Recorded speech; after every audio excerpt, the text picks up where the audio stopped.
Hello, I'm Colleen Pearl, the Cool Crone, and welcome back to my channel. Today's video will be all about the astrology that takes place from the full moon on October 20th to the new moon on November 4th. So stay tuned and let's get into the astrology. In this video, we will be talking about all the astrology between the full moon and the new moon at the end of October to the beginning of November. We are going to cover the planetary ingresses, the retrograde planets, and all the planetary activity or transits that take place in this period. First, let's talk about the planetary ingresses. This means when a planet changes signs. On October 23rd, a few days after the full moon in Aries, we're going to see the sun move into Scorpio. So we're going to have a lot more Scorpion energy to look forward to. On October 30th, Mars enters Scorpio. So this further amps up the Scorpio energy that we're going to be feeling. So remember these two dates when we're talking about the planetary transits. October 23rd when the sun goes into Scorpio, and October 30th when Mars goes into Scorpio. Now let's talk about the retrograde planets. We have Neptune, Chiron, and Uranus, who are all still retrograde. So Neptune has been retrograde for the entire latter half of the year. Chiron has been retrograde since July 15th and Uranus since August 19th. Now Uranus won't go direct until January of 2022, but both Neptune and Chiron will go direct in December. Chiron going direct will have some impact, but not a huge impact on our country and on you personally. But when Neptune goes direct on December 1st, I anticipate that we're going to see some illumination about things that have been hidden, clouded, lied about, or obfuscated in some way. When Uranus goes direct on January 18th, I worry that that may be a time where something explosive may happen. Remember that when planets station, when they slow down in order to change directions, the intensity of their energy just gets magnified. Neptune is going to station around 20 degrees of Pisces for about 2 months. So this is going to mean a huge buildup of energy on that 20th degree of Pisces. Chiron is a planet whose natural orbit spends about half of the year in retrograde anyway. So we're used to that energy, and when it comes to healing, you know that people put things off and then they realize that it's something they really have to see the doctor about or address with doing shadow work or something. So with Chiron, the healing energies that it brings in its retrograde state allow us to return to things that we didn't want to look at before. And so that's kind of a more normal energy for us to deal with. But Uranus going retrograde, yes, it's a part of its cycle, but it's a big, huge planet, and it does have a huge impact on us mere mortals down here on Earth. So you're going to feel a lot more about that energy as well. Now, Uranus has had this ongoing square with Saturn since December of 2020, so I'm going to talk a lot more about Uranus when I do a video about the final exact square between Uranus and Saturn that's going to take place in December of 2021. Now let's talk about the planetary aspects that are happening between October 20th and November 4th. First of all, on October 20th was the full moon in Aries, when the sun was conjunct with Mars, which meant that the moon was in opposition to Mars, and all of them, the sun and Mars and the moon, were squaring Pluto. This is very important and it's very intense energy. It's not really a nice aspect. It means hitting and aggression and power plays and struggle. Pluto is going to do everything it can to displace any kind of cover-up that's going on, any devious action any kind of devious entity that's coming into power. So it's not an easy day.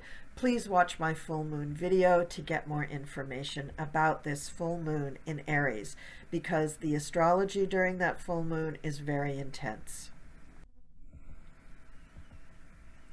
On October 26th, Venus will square Neptune.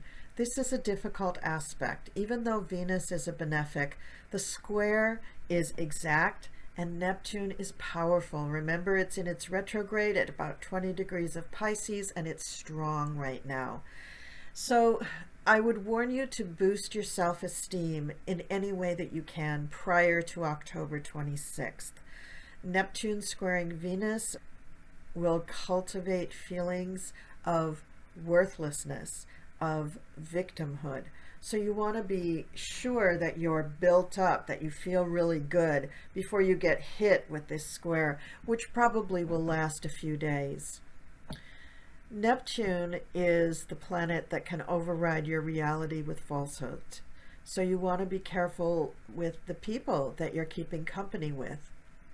But Neptune rules mirrors, so mirror work is an especially effective way right now to boost your self-esteem and to keep you in contact with yourself, your higher self, and your general feelings of worth. Be careful when you hear people giving overblown messages. This is the work of Neptune. And Neptune, when it's squaring Venus especially, delights in fooling you, in changing things. And Neptune's distortion can push you into self-destructive behaviors or beliefs and also lead you into indulgence. So be really careful with your body, mind, and spirit during this Venus square Neptune. Stay away from things that can become addictive, like alcohol, tobacco, prescription drugs, illicit drugs. Just be very, very careful with any kind of behavior that could lead to an addiction. If you're prone to that, I would say make sure that you're hanging out with everybody from your 12-step group. Don't be allowing yourself to get influenced to overindulge. And this is not the time to go on a bender and have a big party. Halloween isn't till the weekend, so if you can avoid on the 26th doing anything that's a bit of overindulgence, you really should. Stay away from poisons as well at this time. Then we have a little reprieve on October 28th when Venus will sextile Jupiter.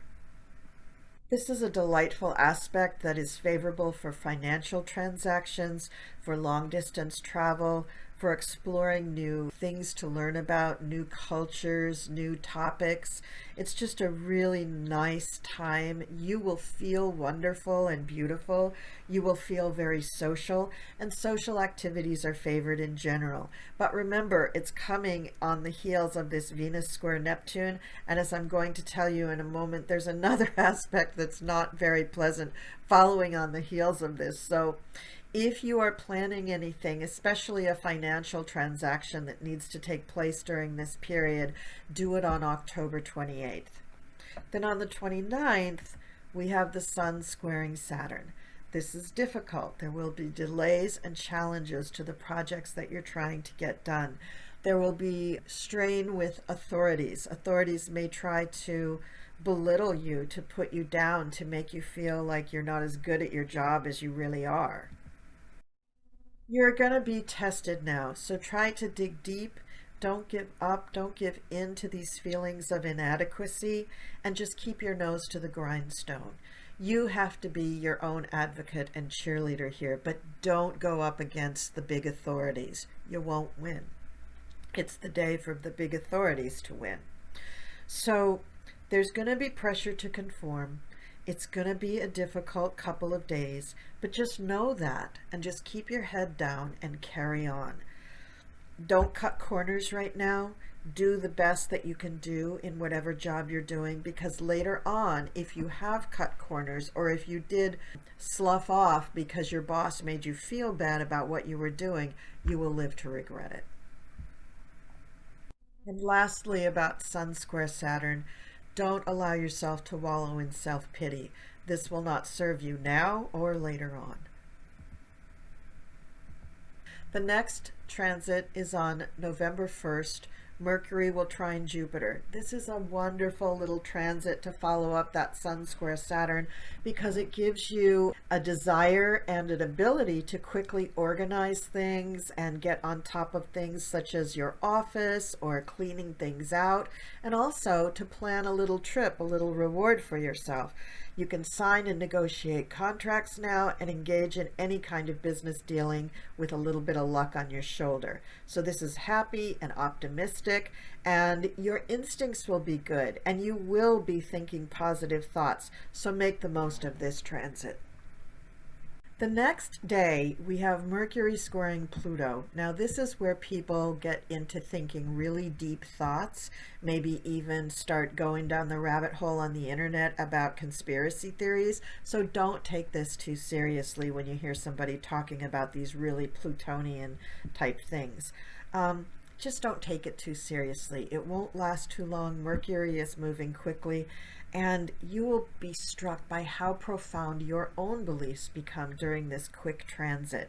So you may become quite invested in also trying to convince people about these theories, and I would just say back off of that. It's not going to hang out very long. It's not going to be in your mind and very important very long.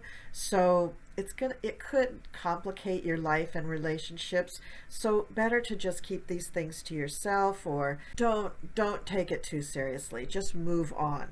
And then on November 4th, we have the Sun in opposition to Uranus. Now, this is going to bring rapid and unexpected changes into your life, especially if you have planets that are in about the same degrees as the Sun and Uranus are.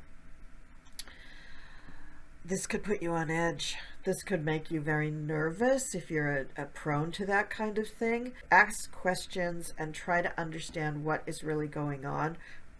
These changes could threaten your individuality in some way or your freedom. So rather than just reacting and trying to resist everything, what you need to do is dig into why. Why are these changes happening? I mean, if it's a change of like the weather caused something bad to happen and that changed your life, you can't really control the weather. But if it's a person, an authority figure, say, or some other person who's rebellious, imposing changes on your life, ask why. Get into the philosophy behind it. Get into understanding why the changes are happening. You may find that if you understand it, you may be in favor of the changes and you may move along with it. But if it's something that you really can't tolerate, or like I said, the weather, it may be out of your control.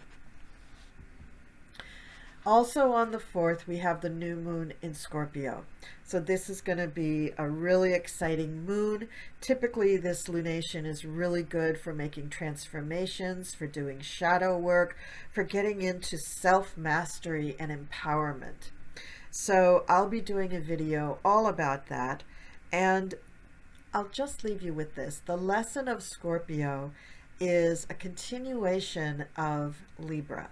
So in Libra, we get into a relationship because we crave not only to understand the other, but to love and support the other, and to have somebody with us. Libra likes that one-on-one companionship.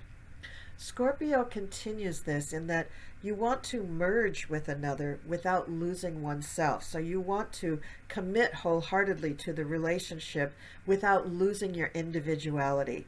So we'll talk a lot about that when we do the video about the new moon in Scorpio. I wish you well through this 2-week period between the full and the new moons, and I will see you next time. Thank you so much for watching.